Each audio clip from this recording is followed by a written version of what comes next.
Hi, friends, it's Kate here with your Fearless Word of the Day. And today we're going to be in Acts 2, verse 45. It's a pretty simple line. It says this: selling their possessions and goods, they gave to anyone as they had need. So, again, this is the early church. This is the group that's gathered together that has just stepped into a new relationship with Jesus. And what I think is absolutely remarkable is that these people are probably not even related, that most of them were probably strangers before they had that amazing experience where they were baptized, where they heard the good news of Jesus. And there they are, selling their possessions, selling the things that they own so that they could give to those in their midst that they had just started a relationship with to take care of their needs. Now, a long time ago, as a single mom, I remember not having enough money to pay a bill. And so I looked at what I had and I looked at the things that I could maybe sell so that I could get a little extra cash. And so I went to my jewelry box, and although I didn't have a lot, I had a few little pieces that had been given to me over the years by different family members and friends. I remember having a bill that I needed to pay. And at the time, I didn't even have a checking account. I didn't have a church family. And I had too much pride to go to the people that were in my life and tell them about the situation that I was in.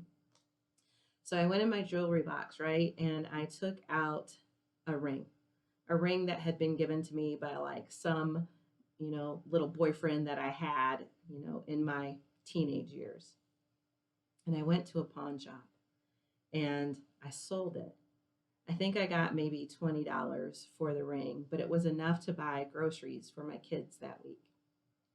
And so I'll tell you, as I was reading that passage, I started to think, man, it was pretty hard for me during those times to give up something of my own, but I did it because my kids had a need.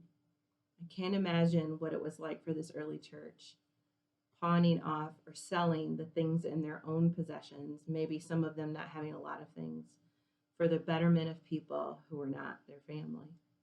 And then I thought, man, Kate, you're wrong. They sold their possessions because they saw everyone as their family. They saw everyone that they encountered as a potential family member or a newly formed family member. And they gave out of the fullness of their heart. Because in truth, there's not a link that we won't go through or not anything that we won't do for our family.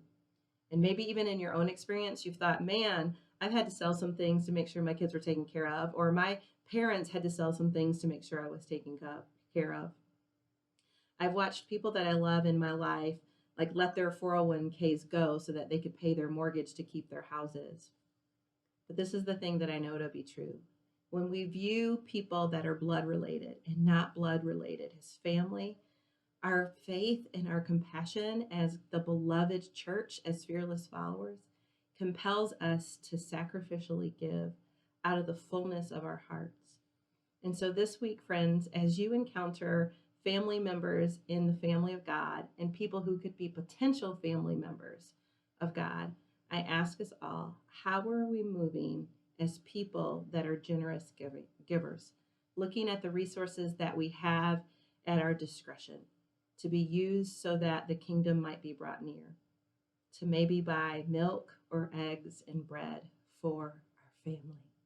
So I think that's how the early church saw each other, as family, and they took care of the needs around them. I see you do that in the most amazing way, churches. I see how you've loved on each other with Trunk or Treat. I see how you're doing that with food delivery and food pantry and drive up meals and kids' food basket, how you're going into people's homes and repairing their needs.